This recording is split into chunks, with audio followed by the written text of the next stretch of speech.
सुमित जी, हरियाणा से। श्री हरिवंश। राधे राधे महाराज जी। महाराज जी, जब से आप हमारे जीवन में आए हो, राधा नाम का इतना प्रभाव है कि मन में अपार आनंद रहने लगा है।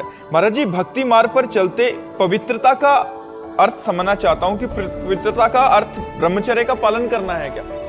नहीं, पवित्रता का अर्थ है शरीर पवित्र करना, वाणी पवित्र करना और मन पवित्र करना। शरीर पवित्र, जैसे आप शौचालय गए तो उतने ही वस्त्र पहन करके जाइए जितने धो सकते हो। नहीं तो आजकल तो बंद व्यवस्था है। आप शौच हुए, स्नान किए, अंगोछे से पोछा और फिर अपने कपड़े धारण कर लिए। अगर आप शौच वाले कपड़े पहने हैं तो आप अपवित्र हैं। पवित्रता का जितना निर्वाह करोगे उतना बढ़िया चिंतन चलता है। लघु शंका गए, आप खड़े खड़े लघु शंका कर रहे हैं, आपके पैरों में छिट्टी पड़ रही, फिर आपने मूत्रेंद्रिय को प्रक्षालन नहीं किया, धोया नहीं, फिर हाथ नहीं धोए, आचमन नहीं किया, आप अपवित्र हैं। कुछ भोजन पाया, आचमन नहीं किया, अच्छे से कुल्ला नहीं किया, आपका मुख अपवित्र है। आपका मन गंदे विचार कर रहा है तो अपवित्र है। पवित्रता का निर्वाह जितना करोगे उतना ही अनुभव होता चला जाएगा। अब जैसे हमें भोजन पवा दिया जाए तो हम पता चल जाएगा कि बनाने वाला क्या सोच रहा था, कैसे बना रहा था। और हम वस्त्र पवित्र, सब पूरी पवित्रता का निर्वाह तो तुरंत पता चल जाएगा। तो ऐसे हम पवित्र रहें तो हम अपने मन को जान सकते हैं, अपनी बुद्धि को जान सकते हैं, मन बुद्धि को भगवान में लगा सकते हैं। अब हमारा मन कहाँ गया कर, इसलिए पवित्रता का निर्वाह करना अत्यंत आवश्यक है। ब्रह्मचर्य यम नियम में आता है, संयम में।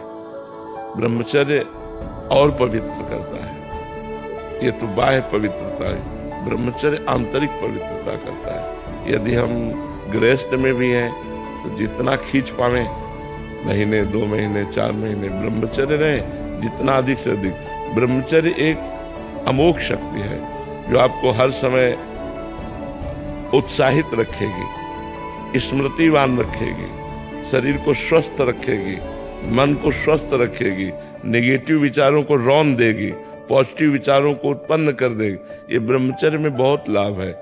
आज ब्रह्मचर्य का कोई महत्व नहीं रख रहा है। छोटे छोटे बच्चे गंदे आचरण कर रहे हैं। बड़ों की बात क्या है, बड़े तो इसी को सुख ही मान रहे हैं। शराब पीना, मांस खाना, बेविचार करना, यही लक्ष्य ही रह गया है। कोई बिरले ऐसे हैं जो इससे हट करके थोड़ा आत्मानंद, भगवदानंद, सत्संग की तरफ चल रहे, नहीं तो कुसंग की तरफ ही जा रहे। शराब पीना, ये करना, वो करना, गंदे आचरण करना। तो हमें लगता है कि अगर हम शरीर पवित्र रखें, मुख पवित्र रखें, वाणी से किसी को गलत न बोले, मन से गलत विचार न करें, ब्रह्मचर्य रहें, पवित्र भोजन पावें, तो अभी देखो आपको इतने में ही आनंद आने लगेगा। राधा नाम जपिए और इतना कीजिए तो इतने में ही आनंद आने लगेगा।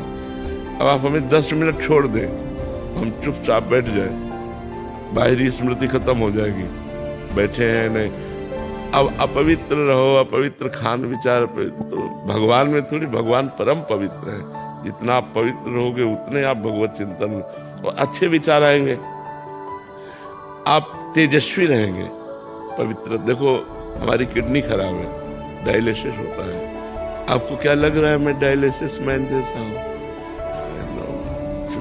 उत्साह, एकदम फिट। संयम नियम से चलो, अपनी दिनचर्या और भगवान में चित्त को जोड़ो तो शरीर माना पीड़ा युक्त है, कष्ट युक्त है, और मन में आनंद है। और मन में आनंद नहीं है, शरीर स्वस्थ है तो आप क्लेशित है। इसलिए सबको चाहिए पवित्रता का निर्वाह करना, उचित पवित्रता का निर्वाह करना। उन्होंने झगड़ा करो कि मैं क्यों छू लिया, ये सब पवित्रता का मतलब दूसरे को हे देखना नहीं है, दूसरे को हे नहीं देखना है, अपने को पवित्र रखना है, अपने विचारों को पवित्र रखना है।